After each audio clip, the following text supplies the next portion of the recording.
భారత పార్లమెంట్లో అడుగుపెడుతున్న ప్రజాప్రతినిధుల సంపద ఏ స్థాయిలో పెరుగుతుందో అసోసియేషన్ ఫర్ డెమోక్రటిక్ రిఫార్మ్ తన తాజా నివేదికను వెల్లడించింది. గత 10 ఏళ్లుగా ఎంపీలుగా కొనసాగుతున్న వారి ఆస్తులు సగటు 110% మేర పెరిగాయని ఈ నివేదిక వెల్లడించింది. అయితే దేశ ప్రధాని నరేంద్ర మోడీ ఆస్తుల్లో వృద్ధి నమోదైనప్పటికీ ఇతర ఎంపీలతో పోలిస్తే ఆయన అత్యంత తక్కువ ఆస్తులున్న ప్రజాప్రతినిధిగా ఉండడం ఇక్కడ విశేషం. 2014లో తొలిసారి ప్రధానిగా బాధ్యతలు చేపట్టినప్పుడు నరేంద్ర మోదీ సమర్పించిన అఫిడవిట్ ప్రకారం ఆయన ఆస్తుల వివరాలు 1,50,00,000.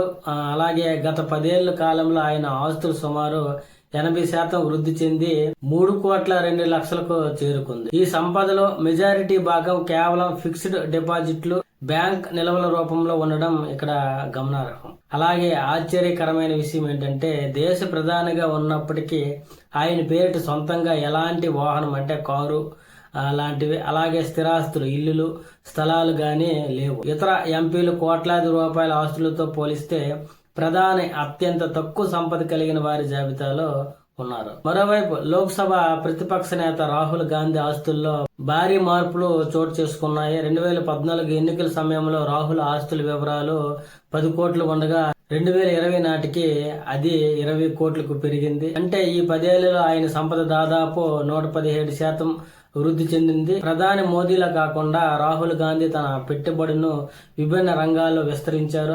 ఆయన సంపద ప్రధానంగా షేర్ మార్కెట్, మ్యూచువల్ ఫండ్స్, విలువైన స్థిరాస్తుల రూపంలో ఉన్నట్లు ఏడీఆర్ నివేదిక పేర్కొంది. అలాగే దేశవ్యాప్తంగా 10 ఏళ్ల పాటు ఎంపీలుగా కొనసాగుతున్న వారి సగటు ఆస్తుల వృద్ధి 110% ఉండటం ఇప్పుడు చర్చాంశనీయంగా మారింది. ప్రజాప్రతినిధులు వ్యాపారాలు, పెట్టుబడులు, వారి రాజకీయ పదవుల కాలంలో రెట్టింపు కావడంపై భిన్నాభిప్రాయాలు వ్యక్తమవుతున్నాయి.